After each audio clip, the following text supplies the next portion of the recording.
Globalist elites attempt to steal Australia. Yep, you heard that right. Donald Trump shares his thoughts on Joe Biden's recent 60 Minutes interview. And around the world, left-wing parties are being unceremoniously booted from their seats of power. I'm Mike Huckabee with this edition of The Breakdown. If you get to the end of the video and find it informative, I hope you'll consider subscribing to the channel with the subscribe button below. And be sure to click the notification bell. We're very close to 1 million subscribers on the channel. And if everyone watching would just click that subscribe button, we'll probably get there. So I hope that you'll help us do that so we can change the leftist landscape of social media. Former President Trump has responded to the 60 Minutes interview of President Biden. And, well, let's just say it wasn't a rave review. He posted this on Truth Social. The show 60 Minutes should be ashamed of themselves. They just interviewed crooked Joe Biden and led him along like a lost child. Each question contained the answer and was so weakly and apologetically asked that it was a joke, which should be considered a campaign contribution to the Democrat Party. Well, I just wish President Trump would speak his mind more clearly. On the topic of Biden being led to the answers, well, see what you think.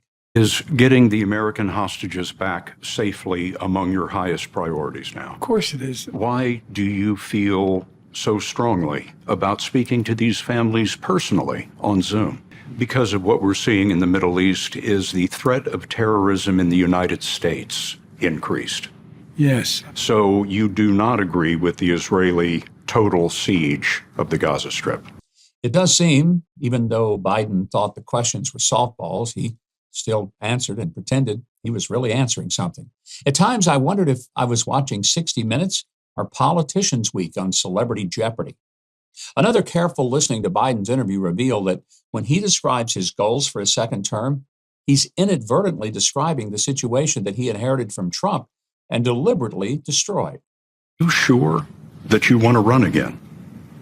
Yes, because I'm sure, look, when I ran, I said, the world's at an inflection point. The world's changing, but we have an opportunity to make it. So imagine if we were able to succeed in getting the Middle East put in place where we have normalization of relations. I think we can do that. Imagine what happens if we, in fact, unite all of Europe and Putin is finally put down where he cannot cause the kind of trouble he's been causing. We have enormous opportunities. Well, tomorrow on Live with Mike, I'll go deeper into this joke of an interview, including the groveling apology that was the introduction. That'll be tomorrow, 2 p.m. Central Time. Of course, the whole reason that Biden would need to go back to the golden years of the Trump administration is because his progressive, elitist, globalist agenda has failed so miserably. But the beautiful thing from the perspective of conservatives about the way Joe Biden is implementing his agenda is that he's doing it without the veneer of cool and competence that Obama was able to project from the Oval Office, despite some of the policies that were nothing but garbage. It makes it much easier to see the scat sandwich for what it really is, and that's why Biden is polling so poorly. Fortunately, it's not just here in the States that this agenda is being rejected. Did you hear about Australia's Voice to Parliament resolution? It was apparently brought to them courtesy of the UN, the World Economic Forum, and their own woke Prime Minister, Anthony Albanese. Fortunately, it was defeated by a large margin. Albanese supported this resolution as a way to bring about reconciliation with the indigenous people of the Australian continent. Though it actually would have changed the Australian Constitution to steal the land for globalists. Understand that this isn't something that just Australians need to look out for. As the namesake would suggest, globalists like Klaus Schwab are pushing this everywhere and anywhere. Here's a few of the major points of the resolution. First, it would instigate a token return of land of 80% of Australia to the indigenous people by way of the Native Title Act. By the way, this is already at 50%. This falls squarely in the globalist agenda to decolonize all nations. But the sick truth about so-called decolonization is that while it claims to be giving land back to rightful owners, all it really does is transfer power to holier-than-thou elites. Second, it would have changed the Australian Constitution to establish a controlled parallel parliament represented by a token executive indigenous voice, which the globalists, of course, would control. This sounds quite a bit like the deep state we have here in America, except, well, more streamlined. What a frightening thought. And third, as if all that wasn't bad enough, here's the really diabolical part. The resolution aimed to use this controlled indigenous voice to literally divide and conquer by ratifying a treaty confiscating stolen and sacred land, then reallocating all this land and its assets by way of a truth tribunal and the native title to the exclusive ownership of transnational globalists, a vast multinational network of mega corporations and their interests. The fact that they had thought they had enough of a grip on power in Australia to get this passed is frightening on its own. But just because they failed this time, well, doesn't mean they're going to give up. And they have more than just Australia in mind for this plan. Substack writer Stephen Reason explained that the UN globalists were coming for our farmlands, rural regions, forests, coastlines, riverways, resources, livestock, harvests, precious minerals, and metals. And they would eventually abolish our private land rights by reappropriating all of our land to themselves by the decoy of the indigenous. What he describes sounds suspiciously like the communist woke movement in America.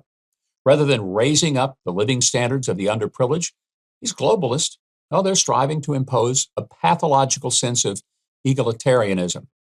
They envision a world in which all global citizens are rendered equal, that is, equally impoverished and equally enslaved, just like the first world has collapsed to replicate the abysmal conditions of the third world. Reason didn't mention the name George Soros and the wide open southern border in America, but then he really didn't have to. In other globalist failure news, there were several elections around the world, including the U.S., all happening over the weekend. And as with what happened in Australia, I hope that they're an indicator that sanity is about to make a long overdue comeback. In New Zealand, for example, voters signaled their disgust with the freedom-crushing leftist Labour Party of former Prime Minister Jacinda Ardern, who locked down the nation over COVID, giving a decisive victory to the center-right National Party.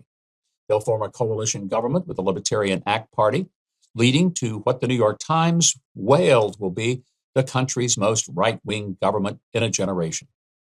But don't worry about Ardern. She's got a new gig as the international face of censorship, having recently lectured at the UN about how free speech is a weapon of war, and we must criminalize non-government approved speech just to protect society. Every new weapon we face, there is a new tool to overcome it. For every attempt to push the world into chaos is a collective conviction to bring us back to order. We have the means. We just need the collective will. I've heard that New Zealand has a lot of sheep. I assume that's who voted for her. Closer to home, there was a shock result in Saturday's jungle primary vote for governor in Louisiana. The top two candidates were to face off in a runoff in November, and it was expected that they would be Democrat Sean Wilson and Trump-backed Republican Jeff Landry. Instead, Jeff Landry won a landslide of nearly 52%, with Wilson a distant second at 26%, half of those votes. Having won over 50%, Landry will become the governor with no runoff. So what that means is the GOP flipped the governor's office away from Democrat John Bel Edwards. Let's just hope this is a good omen for another Southern race where Kentucky Attorney General Daniel Cameron is hoping to unseat incumbent Democrat Governor Andy Beshear. Finally, in Ecuador, where a conservative presidential candidate was recently assassinated, another conservative, Daniel Noboa, stepped up to run. On Sunday, he was elected by nearly a 5-point margin. And leftists have stunk up the place so much, looks like nobody wants them anywhere anymore. The globalist elites have taken some hits.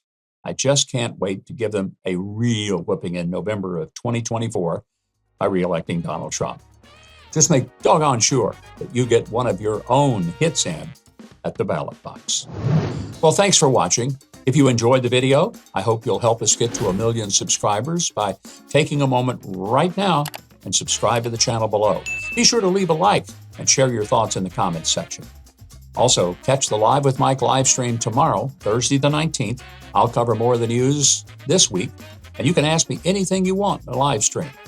And by the way, if you want more of my news, analysis, and commentary, real simple. Sign up for my newsletter at MikeHuckabee.com. It's free and delivered to your email inbox twice a day. That's going to do it for this edition of The Breakdown. I'm Mike Huckabee.